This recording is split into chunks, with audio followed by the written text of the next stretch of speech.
नमस्कार, good morning, जय हिंद प्यारे दोस्तों। स्वागत है आप सभी का एक बार फिर से आपके अपने इस YouTube channel learn with DS sir पर। साथियों, आज की इस क्लास में हम एक बार फिर से रीजनिंग को पुराने अंदाज में शुरू करने वाले हैं। तो स्वागत है आप सभी का। हम आपके लिए लेकर के आए हैं उत्तर प्रदेश पुलिस री एग्ज़ाम के लिए रीजनिंग का पार्ट नंबर 1। इसको हम बहुत ही शॉर्ट ट्रिक के माध्यम से जानने का प्रयास करेंगे और कुछ इस प्रकार से प्रश्नों का अध्ययन करेंगे।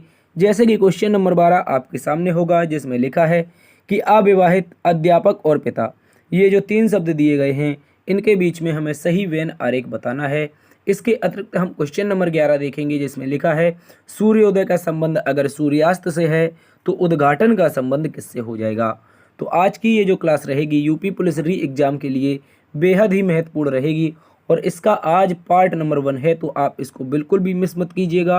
एक एक प्रश्न को आप देखेंगे, आपके एग्ज़ाम में हूबहू देखने को मिलेंगे। चलिए शुरू करते हैं आज की इस प्यारी सी क्लास को। उससे पहले आप लोगों से एक रिक्वेस्ट कर लेते हैं कि सेशन अभी तक लाइक नहीं किए तो कर दीजिए, कमेंट नहीं किए हो तो प्यारी सी कमेंट करके दोस्तों में शेयर करके जल्दी से आइए, और पहली बार चैनल पर विजिट कर रहे हैं तो सब्सक्राइब करके बेल आइकन ऑन कर लें, ताकि आने वाली क्लासेस जो भी रहेंगी आपकी बिल्कुल पुराने अंदाज में रहने वाली हैं। उनको हम बहुत ही बेहतरीन तरीके से जानेंगे और आपको सारी की सारी क्लासेस का नोटिफिकेशन मिल सके तो बेल आइकन ज़रूर ऑन करें। चलिए पहले क्वेश्चन पर इसी के साथ चलते हैं। और हाँ, अगर आप इसकी टेलीग्राम पर पीडीएफ प्राप्त करना चाहते हैं तो डिस्क्रिप्शन बॉक्स में टेलीग्राम का लिंक दिया है, यहीं से आप इसको प्राप्त कर सकते हैं। बताइए क्वेश्चन नंबर 1, जिसमें कहा है कि इस प्रश्न श्रृंखला में प्रश्नवाचक चिन्ह के स्थान पर क्या आएगा। लिखा गया है 9। सबसे पहले तो 9 है, उसके बाद में प्यारे दोस्तों 17 है, 17 के बाद में 33 है, 33 के बाद में 65 दिया गया है। तो अब हमें बताना है कि अगला वाला जो पद है वो क्या होगा। तो इसके लिए प्यारे दोस्तों हम इनके बीच का अंतर देखेंगे। जब हम लोग अंतर देखेंगे तो 8 का अंतर पता चलेगा, और आगे देखेंगे तो प्यारे दोस्तों आपको 16 का मिलेगा। जैसे 9 में 8 जुड़ा 17 हुआ, 17 में 16 जुड़ा कितना हो जाएगा 33। उसी प्रकार से 33 में अगर हम प्यारे दोस्तों 32 जोड़ देते हैं तो हमारे पास कितना हो जाएगा। आप कहोगे सर हमारे पास हो जाएगा 65, और 65 में अब की बार क्या जोड़ें कि क्वेश्चन मार्क के स्थान पर हमारा सही उत्तर आ जाए। तो देखिए 8 दूनी 16 दूनी 32 दूनी 64, तो अगली बार में क्या जुड़ेगा प्यारे दोस्तों 64 जुड़ेगा, और जैसे ही 64 जुड़ेगा तो प्रश्नवाचक चिन्ह यानी इस डब्बे के स्थान पर 129 आ जाएगा। क्या आ जाएगा 65 में आप 64 को जोड़ करके देख लीजिएगा, 129 इस प्रश्न का सही उत्तर होगा। इस बात को याद रखेंगे। तो आपको याद रखना है कि प्रश्न नंबर 1 जो कि श्रृंखला से संबंधित था, इसका राइट आंसर बना है 129। चलिए इसी के साथ अगले प्रश्न में चलते हैं। अगला प्रश्न आपके सामने एक और मिक्स श्रृंखला का क्वेश्चन है, जिसमें हम अल्फ़ाबेटिकल सीरियल और नंबर सीरीज इन दोनों को मिक्स करके लाए हैं। इसको देखिएगा। चलिए देखो प्यारे दोस्तों, सबसे पहले तो आपको देखना है संख्याओं के बारे में। जैसे 4 लिखा है, उसके बाद में ए लिखा है, उसके बाद में 9 लिखा है, 9 के बाद में प्यारे दोस्तों बी लिखा है, ठीक है। और आगे देखने जाओगे तो फिर क्या लिखा है 6 लिखा है, 6 के बाद में आगे क्या लिखा है, 6 के बाद में लिखा गया है सी, सी के बाद में लिखा है 11, 11 के बाद में लिखा है डी। और हमें बताना है कि अगला क्वेश्चन मार्क यानी एक बॉक्स बनाएंगे, इसके स्थान पर क्या आएगा। तो देखो पहले संख्याओं को देख लेते हैं। जैसे हमने कहा अगर 4 से हम 9 पर पहुंचे हैं तो हमें 5 प्लस करना पड़ा है। क्या करना पड़ा है प्यारे दोस्तों, अगर हम 4 से 9 पर पहुंचे हैं तो 5 प्लस करना पड़ा। उसी प्रकार जब हम 9 से 6 पर आए, कहाँ पर, जब संख्या अगली 6 पर आए तो अब की बार में हमें -3 करना पड़ा। ठीक है, उसी प्रकार से और आगे देखोगे संख्या पर तो 6 से 11 पर पहुंचने के लिए +5 करना पड़ा है। तो अगर अल्टरनेट +5 हो रहा है तो अल्टरनेट क्या हो जाएगा प्यारे दोस्तों, -3 भी तो हो जाएगा, और 11 में से 3 जाएगा तो 8 आ जाएगा। क्या आ जाएगा साथियों, 8 आ जाएगा। इस बात को आप सभी अच्छे से याद रखेंगे। तो ये बॉक्स है जिसमें क्वेश्चन मार्क है, इसके स्थान पर जो संख्या आएगी वो 8 आएगी, ठीक है। इस बात को याद रखेंगे। इसके अलावा लेटर सीरीज को आप देखना चाहो तो ऐसे देख लो, ए के बाद बी, बी के बाद सी, सी के बाद डी। अगर सीरीज आगे कंटिन्यू करती तो ई आ जाता, फिर एफ आ जाता, इस तरह से श्रृंखलाएं आती रहती, ठीक है। लेकिन हमसे पूछा है कि क्वेश्चन मार्क के स्थान पर डी के बाद जो क्वेश्चन मार्क दिया है उसके स्थान पर आएगा 8, क्योंकि अल्टरनेट यहाँ पे 5 जुड़ रहा था तो अल्टरनेट अगली बार में 3 घट जाएगा, ठीक है। आगे चलते हैं। अगले प्रश्न में बताइए इस प्रश्न का उत्तर क्या होगा। एक बेहतरीन प्रश्न है, इसको समझिएगा। कहा गया दिए गए विकल्पों में से उस पद का चयन करें जो तीसरे पद से उसी प्रकार संबंधित है जिस प्रकार दूसरा पद पहले पद से संबंधित है। देखो प्यारे दोस्तों, सबसे पहले तो दिया गया है पुरुष के बारे में। क्या बोला है, एक लिखा गया है पुरुष। पुरुष का संबंध किससे दिया है, पुरुष का संबंध दिया है जीवनी से। किससे दिया है प्यारे दोस्तों, जीवनी से दिया है। तो हम कह सकते हैं कि जो एक पुरुष होता है इसका पूरा का पूरा जीवन जिस बुक में लिखा जाता है उसे जीवनी कहते हैं, यानी कि आत्मकथा कहते हैं। उसी प्रकार अगर हम किसी राष्ट्र की बात करते हैं, किसकी बात कर रहे हैं साथियों, अगर हम किसी यहाँ पर राष्ट्र की बात कर रहे हैं तो हमें बताना है कि ये जो राष्ट्र है, एक मिनट यार, ये जो राष्ट्र दे रखा है राष्ट्र की जीवनी, राष्ट्र की जीवनी क्या कहलाएगी, तो आप कहोगे सर राष्ट्र की जीवनी मतलब जैसे पुरुष का पूरा जीवन उसकी जीवनी यानी आत्मकथा कहलाता है, तो राष्ट्र का पूरा जीवन। अब आप कहोगे ये कैसा क्वेश्चन है भाई, देखो पुरुष के जो अतीत है, जैसे हमारा कुछ अतीत रहा होगा, कुछ वर्तमान चल रहा होगा, उसको हमने मिक्स करके एक किताब में लिख दिया तो हमारा क्या हो गया, जीवन परिचय। उसी प्रकार एक राष्ट्र है, राष्ट्र का कुछ अतीत रहा होगा और कुछ वर्तमान चल रहा होगा, तो उसको मिला करके जब हम लिखते हैं कुछ राष्ट्र का क्या लिखते हैं, हम लोग राष्ट्र का इतिहास लिखते हैं। तो आप कहोगे यहाँ पर कि जो सर प्रश्न का उत्तर बनेगा, जिस प्रकार पुरुष का पूरा जीवन जीवनी कहलाता है, उसी प्रकार राष्ट्र का पूरा जो कह सकते हैं हिस्ट्री है वो क्या कहलाती है, इतिहास कहलाता है। राष्ट्र कब बना, क्या हुआ, ऐसे एक हिस्ट्री होती है, ठीक है, याद रखेंगे। तो प्रश्न का उत्तर विकल्प नंबर बी होगा, जिसका संबंध हो जाएगा इतिहास से। किससे हो जाएगा, इतिहास से हो जाएगा। इस बात को आप सभी अच्छे से दिलो दिमाग में बसा लेंगे। चलिए इसी के साथ अगले प्रश्न में चलते हैं। अगला प्रश्न कोडिंग डिकोडिंग से संबंधित है और इस प्रश्न को आप बिल्कुल भी मिस मत कीजिएगा। चलिए बताइए इसका उत्तर क्या है। कहा गया यदि हैंड को ये लिखा जाता है यानी एच ए और एन और डी, प्यारे दोस्तों इनको क्या लिखा जा रहा है, इनको लिखा जा रहा है ई, इसके बाद में एक्स, इसके बाद में लिखा जा रहा है आर और इसके बाद में लिखा जा रहा है आई, यानी कि इनके स्थानीय मान से देखते हैं। जैसे एच 8 पर होता है, ई 5 पर होता है, ए 1 पर होता है, एक्स कितने पर होता है, 24 पर होता है, एन 14 पर होता है प्यारे दोस्तों, आर कितने पर, 18 पर होता है और डी 4 पर होता है, तो आई हमारा 9 पर होता है। कहने का मतलब है प्यारे साथियों क्या कि पहली बार में 3 घटा है, दूसरी बार में भी 3 घटा है, क्योंकि 24 एक या तो 1 पर रख लो या तो 27 पर रख लो, तो 1 में से 3 घटेगा तो 24 बचेगा, यानी ए में से 3 जाएंगे तो 24 एक्स आएगा। उसी प्रकार यहाँ पर देखो अगली बार में +4 हुआ है और अगली बार में +5 हुआ है। देखो 14 में 4 जोड़ोगे 18 और यहाँ पर 4 में 5 जोड़ोगे तो 9 हो जाएगा। अब हमें बताना है रोट का कोड, किसका, रोट का, आर ओ उसके बाद में टी और ई। तो कहने का मतलब पहले तो स्थानीय मान देख लो, आर 18 पर होता है, 3 घटेगा तो 15 यानी 15 पर आता है ओ, ठीक है, गौर से समझना है। 3 घटेगा इसमें -3 होगा भैया, तो 18 में से 3 जाएगा कितना बचेगा, 15। उसी प्रकार से यहाँ पे 15 में से 3 जाएगा तो 12 बचेगा। 12 पर क्या होता है प्यारे दोस्तों, यहाँ भी 3 घटाना है, ठीक है, 12 पर होता है एल।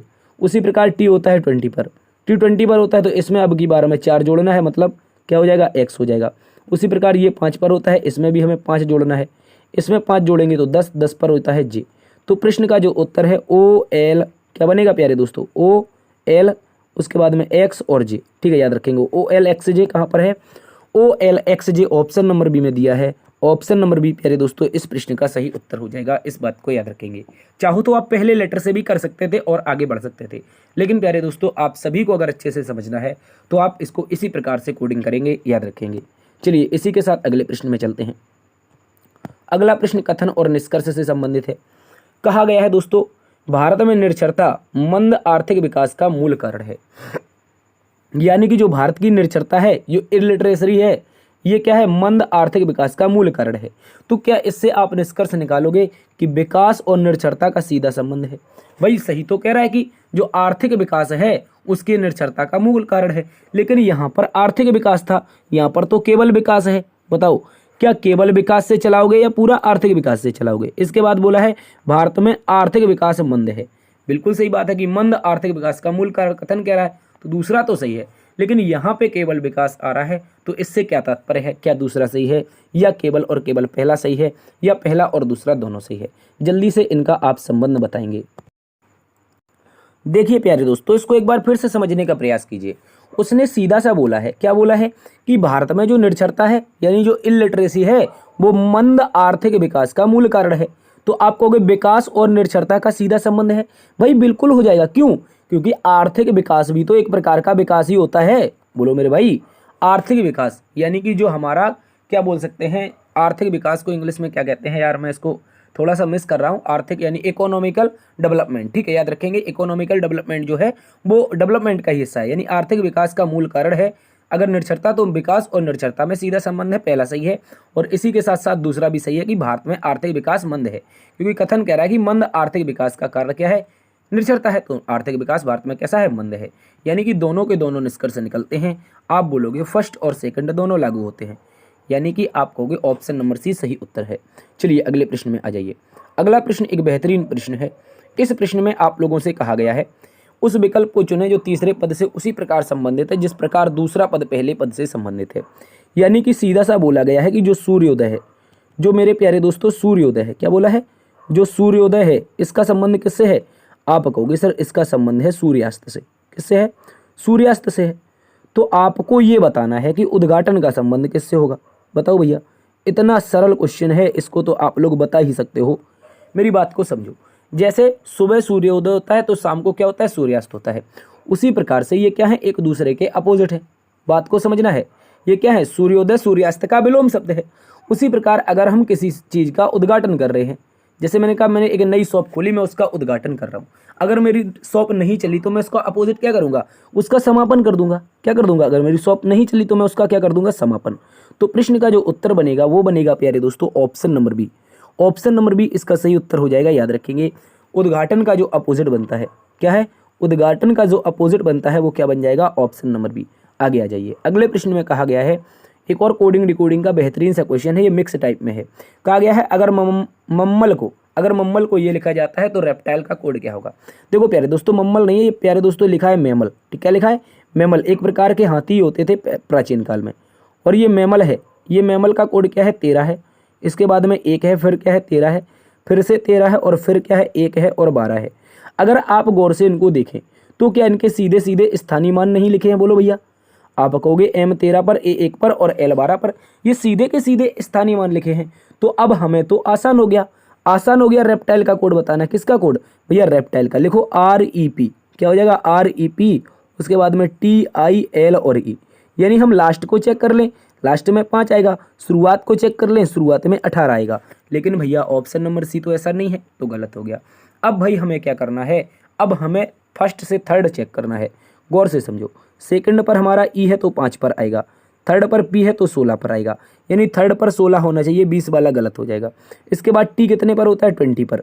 यानी चौथे पर 16 के बाद 20 होना चाहिए। 16 के बाद 20 है भाई, 16 के बाद 20 यहाँ भी है।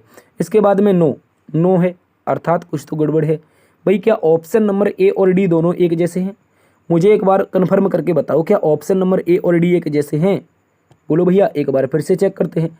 क्या चेक करना है, 16 20 9 12 5, 16 20 9 12 5, ये तो भाई एक जैसे ही हैं। तो आप यहाँ से लगा लो, यहाँ से लगा लो। लास्ट में 12 है, दोनों में है। आई 9 पर होता है, बस दोनों के दोनों सही हैं।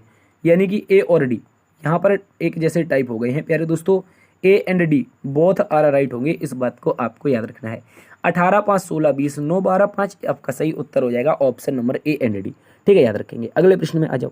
अगला प्रश्न का, यदि अंग्रेजी वर्णमाला को विपरीत क्रम में लिखा जाए, तो गौर से समझो प्यारे दोस्तों। बेसिकली अंग्रेजी वर्णमाला लिखी कैसे जाती है, A to Z। लेकिन प्रश्न ने बोल दिया आपको ऐसी नहीं लिखनी है। आपको कैसी लिखनी है, आपको सर ऐसी लिखनी है, कैसी, Z से लेकर के A तक। ये उल्टी लिखनी है, ये उल्टी लिखनी है भाई, याद रखेंगे। अब उसने कहा है कि विपरीत क्रम में लिख दिया जाए तो बाएं से। भाई बाएं कहाँ पर होता है, बाएं दिशा तो ये वाली होती है, इसके बाद में दाएं दिशा तो ये वाली होती है, याद रखेंगे।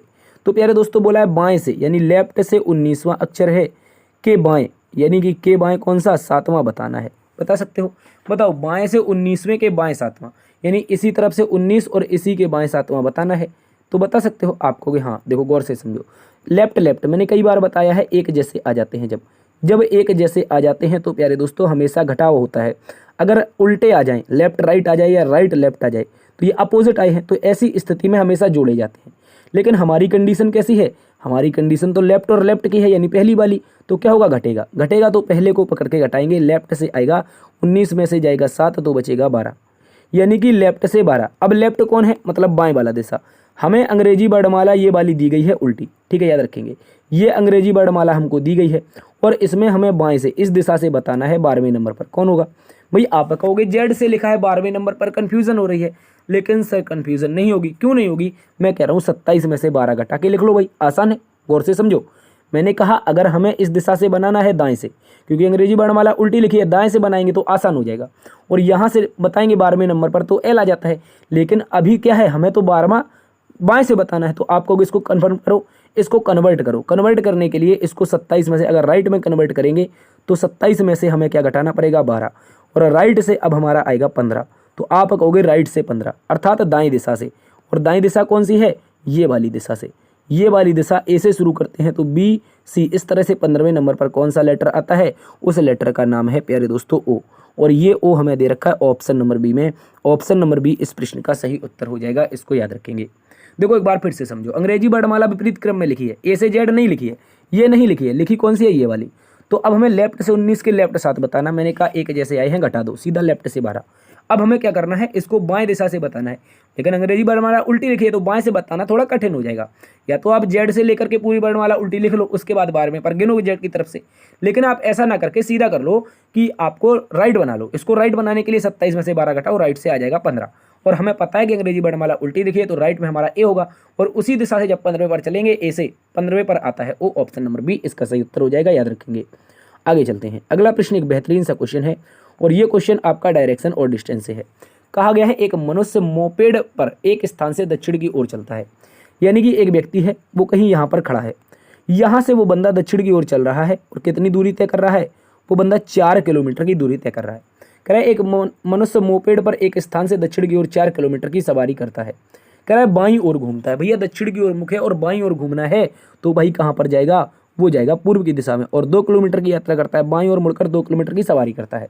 अब कह रहा है फिर दाईं ओर मुड़कर के 4 किलोमीटर जाता है, भाई अब इसका मुख पूर्व में हो गया, अब वो दाईं ओर मुड़ना है उसको, अब वो दाईं ओर मुड़ेगा तो 4 चला जाएगा, यहाँ पे आ जाएगा। ठीक है, गौर से समझो, पहले 4 चला था, फिर आपका कहाँ पे मुड़ा, बाईं ओर मुड़ा तो 2 चला, उसके बाद फिर से दाईं ओर मुड़ गया, 4 चल रहा है। अब वो किस दिशा में जा रहा है मेरे भाई, गौर से समझ लो, ये कहाँ पे जा रहा है, नीचे की ओर।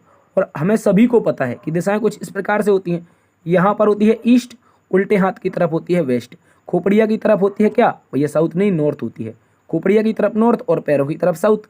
अब आप कहोगे सर नीचे जा रहा है, नीचे का मतलब साउथ में जा रहा है, साउथ का मतलब दक्षिण में जा रहा है। प्रश्न का उत्तर हो जाएगा प्यारे दोस्तों option number D, option number D दक्षिण इसका सही उत्तर है। इस बात को आपको याद रखना है, एग्जाम के लिए बहुत ही महत्वपूर्ण प्रश्न है। चलिए इसी के साथ अगले प्रश्न पर आ जाइए। अगला प्रश्न में आपसे कहा गया है कौन सा आरेख मानव प्राणियों यानी मानव प्राणियों, शिक्षकों और स्नातकों के बीच में सही संबंध निरूपित करता है।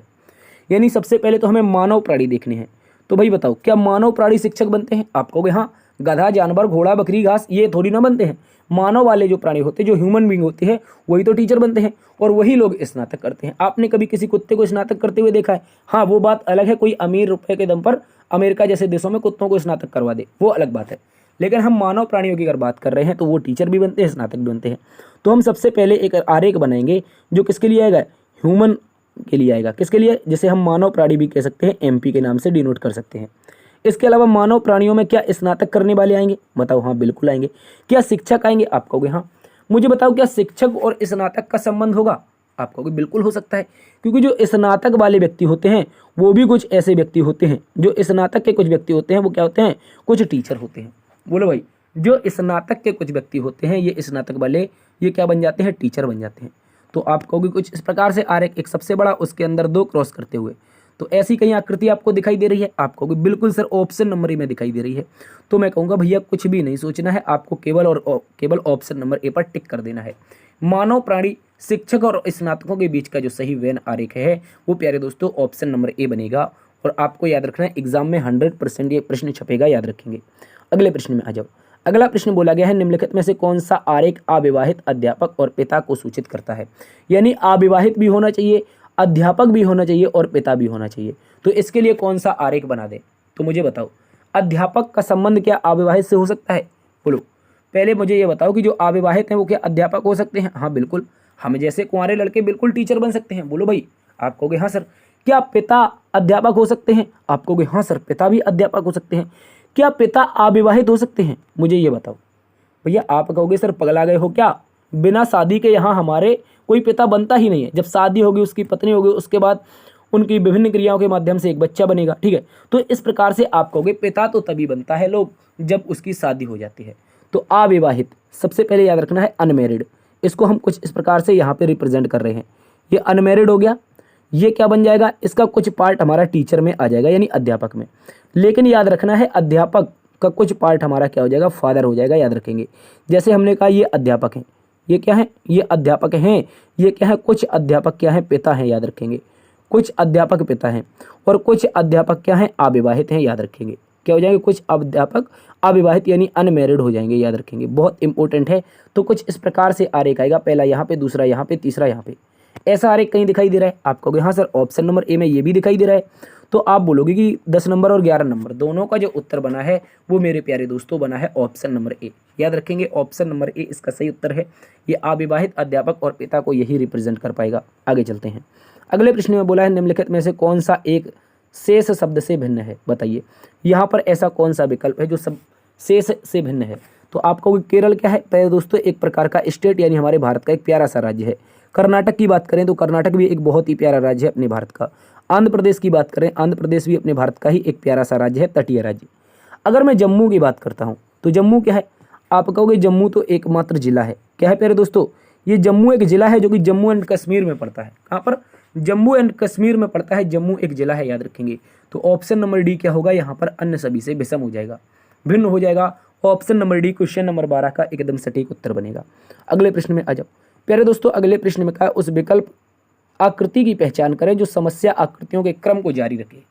यानी यहाँ पर कुछ समस्या आकृतियां दी गई हैं और इस क्रम को जारी रखते हुए एक और आकृति आएगी, मुझे ये बताना है।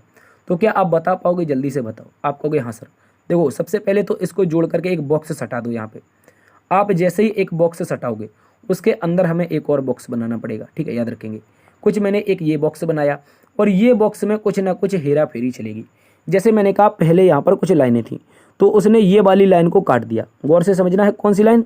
ये वाली लाइन अगली वाली आकृति में यहाँ से गायब हो गई, ठीक है। उसके बाद जब और आगे चले तो भैया ये वाली लाइन भी गायब हो गई। बोलो ये जो लाइन थी ये भी गायब हो गई। अब आगे चलते हैं, यहाँ पर यहाँ से यहाँ पे चलते हैं तो ये वाली लाइन गायब हो जाती है, यानी कि ये जो लाइन थी ये गायब हो गई।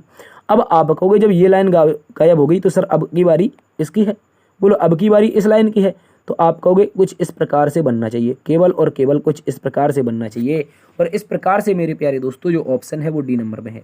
कहाँ पर है साथियों? ऑप्शन नंबर डी में है। इस बात को याद रखना है, एग्जाम के लिए बहुत ही महत्वपूर्ण। गौर से समझो मेरी बात को, एक बार फिर से समझो। पहले ये लाइन गायब हुई, दूसरी में आगे वाली, उसके बाद यहाँ पे ये वाली लाइन आगे तरफ चलते हुए गायब हुई, अगली बार में ये गायब हो जाएगी। तो आगे कुछ इस प्रकार का आरेख दिखाई देगा जो कि ऑप्शन नंबर डी में दिया है। ऑप्शन नंबर डी इसका सही उत्तर हो जाएगा। चलिए साथियों अगले प्रश्न में आते हैं। अगला प्रश्न एक और बेहतरीन सा कथन और निष्कर्ष से ही संबंधित प्रश्न है। कहा गया है सभी तस्वीरें चित्रकला हैं। तो प्यारे दोस्तों जितनी भी तस्वीरें हैं हमारे पास, जितनी भी तस्वीर हैं क्या हैं, जितनी भी तस्वीर है वो सारी की सारी क्या है, सारी की सारी तस्वीर का पार्ट हमें चित्रकला बना देना है, याद रखेंगे। तो हमने कहा सर सारी की सारी तस्वीर क्या है, चित्रकला है, इस बात को याद रखेंगे। इसके बाद मेरे प्यारे दोस्तों कोई चित्रकला सस्ती नहीं है, यानी कोई भी चित्रकला का पार्ट क्या नहीं है भैया, सस्ती नहीं है। कोई भी चित्रकला का पार्ट सस्ती नहीं है, तो याद रखेंगे इस तरीके से सस्ती यहाँ पे हो जाएगा। अब कहा गया है कोई भी तस्वीर सस्ती नहीं है। मुझे एक बात बताओ प्यारे दोस्तों, कह रहा है कि सस्ती का जो लड़ाई है वो चित्रकला से है और चित्रकला के अंदर कौन रहता है, तस्वीर। तो आप बताओ क्या सस्ती तस्वीर के पास पहुंच पाएगी? आप बताओ। मैंने कहा एक फ्लैट में ये रहती है सस्ती, ये इसको जाना है सी के पास, तो क्या ये पहुंच पाएगी? नहीं पहुंच पाएगी भैया, क्योंकि वो बी के मकान में रहती है। यानी यहाँ पर चित्रकला के मकान में कौन रह रहा है, तस्वीर रह रही है। और जो सस्ती है यानी ए, हमने जैसे बताया था, इसकी लड़ाई किससे है, इसकी लड़ाई चित्रकला से है। तो जब चित्रकला के मकान में तस्वीर रह रही है तो ये तो बन ही नहीं पाएगा, पहला वाला गलत है। यानी कि कोई तस्वीर सस्ती नहीं है, कोई तस्वीर सस्ती नहीं है, ये गलत नहीं, ये तो सही है। बोलो भाई, कोई तस्वीर सस्ती नहीं है, ये तो सही है। क्यों सही है भाई? वो तो सही कह रहा है ना, जब सस्ती का संबंध नहीं बन पा रहा है तस्वीर से, तो वही तो कह रहा है वो कि कोई तस्वीर सस्ती नहीं है। बोलो मेरे भाई, एक बार फिर से समझो, कंफ्यूज नहीं होना है। सस्ती जो है वो चित्रकला के घर में जा नहीं सकती और चित्रकला के घर में तस्वीर रहती है। तो मुझे बताओ क्या कोई तस्वीर सस्ती बन सकती है? आप कहोगे नहीं, बिल्कुल नहीं बनेगी। और वही तो कह रहा है कोई तस्वीर सस्ती नहीं है, इसका मतलब पहला वाला सही है, याद रखेंगे, इंपॉर्टेंट है एग्जाम के लिए। अब कह रहा है सभी चित्रकलाएं तस्वीरें हैं। मेरी एक बात को समझना है, क्या सभी चित्रकला, क्या सारी की सारी चित्रकला जो कि बहुत बड़ा सा पार्ट आ रहा है ब्लू सर्कल में, ये तस्वीर में आ सकता है? बताओ, ये ब्लू सर्कल का बड़ा सा पार्ट क्या इतने छोटे से सर्कल में आ सकता है? आप कहोगे सभी चित्रकलाएं तस्वीरें भी हैं, आप कहोगे ऐसा भी नहीं है, ऐसा नहीं है, तो ये गलत है। और यहाँ से बोलोगे केवल और केवल एक से सहमत हैं भैया, हम सबसे सहमत नहीं हैं। किससे सहमत हैं? केवल और केवल मेरे प्यारे दोस्तों एक से सहमत हैं। और एक हमें दिया गया है ऑप्शन नंबर ए में। ऑप्शन नंबर ए इस प्रश्न का एकदम सही उत्तर हो जाएगा। इस बात को आप सभी को अच्छे से याद रखना है, एग्जाम में प्यारे दोस्तों पूछा जा सकता है। आगे चलते हैं। आगे प्यारे दोस्तों ब्लड रिलेशन का एक क्वेश्चन है। इसमें बोला गया है सुनील केशव का पुत्र है, केशव की बहन सिमरन के एक पुत्र मारुति और पुत्री सीता है। चलिए देखते हैं। पहले बोला है सुनील कौन है, केशव का पुत्र है। तो प्यारे दोस्तों सबसे पहले तो हम यहाँ पर केशव को रखेंगे।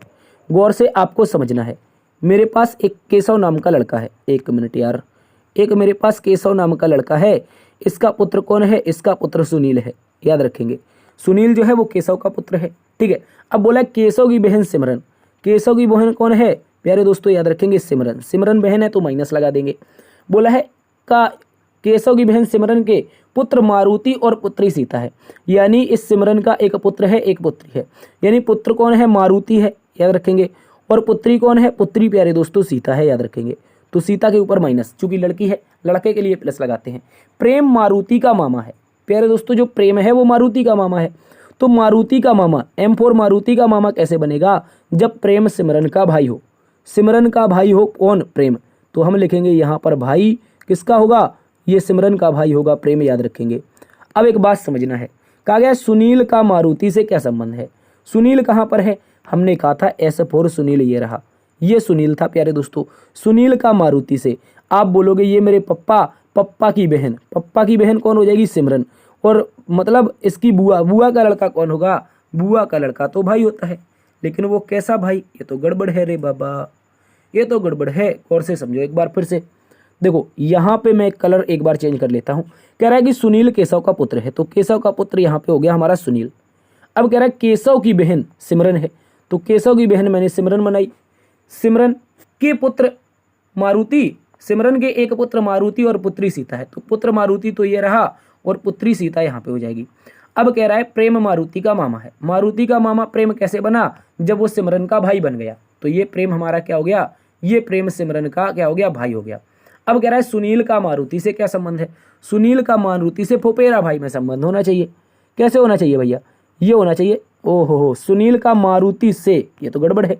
से किसके साथ लगा है, से तो लगा है मारुति के साथ, तो मारुति क्या बोलेगा, मैंने ये मिस्टेक कर दी थी कि किसके साथ से लगा है, से लगा है मारुति के साथ, तो मारुति क्या बोलेगा, मारुति बोलेगा मेरी मम्मी, और मेरी मम्मी का भैया अर्थात मेरा मामा, और मामा का लड़का मेरा भाई होता है। ऑप्शन नंबर बी सही है, मैंने वहाँ पे मिस्टेक की है, उसके लिए हम क्षमा चाहते हैं।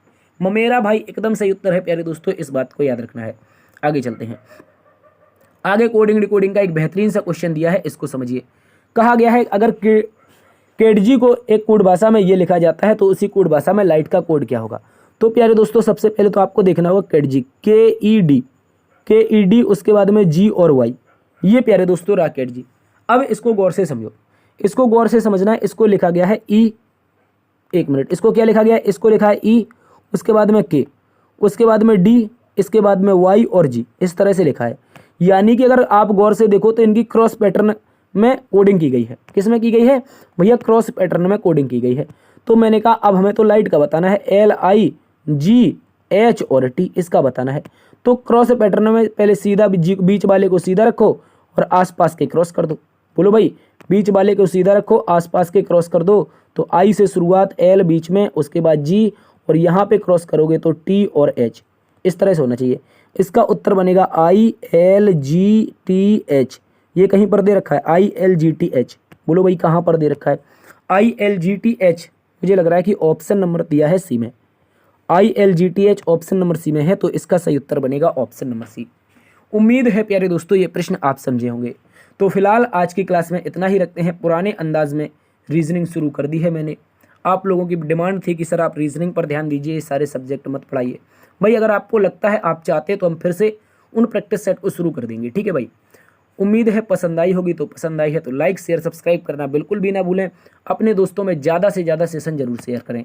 और इम्पोर्टेंट है कि पहली बार सेशन अगर चैनल पर विजिट कर रहे हैं तो सब्सक्राइब करके बेल आइकन ऑन कर लें, ताकि आने वाली जो भी क्लासेस हो उनका अपडेट आपको मिलता रहे। सेशन को लाइक ज़रूर कर दीजिएगा, ठीक है। तो जिन लोगों ने नहीं किया है सब्सक्राइब, प्लीज़ आपसे हाथ जोड़ करके निवेदन है, कर लीजिए, ठीक है। सब्सक्राइब करने का कोई पैसा चार्ज नहीं है। मिलते एक नई वीडियो में, तब तक के लिए अपना ख्याल रखना, मस्त रहना, स्वस्थ रहना। जय हिंद, जय भारत, जय मां सरस्वती।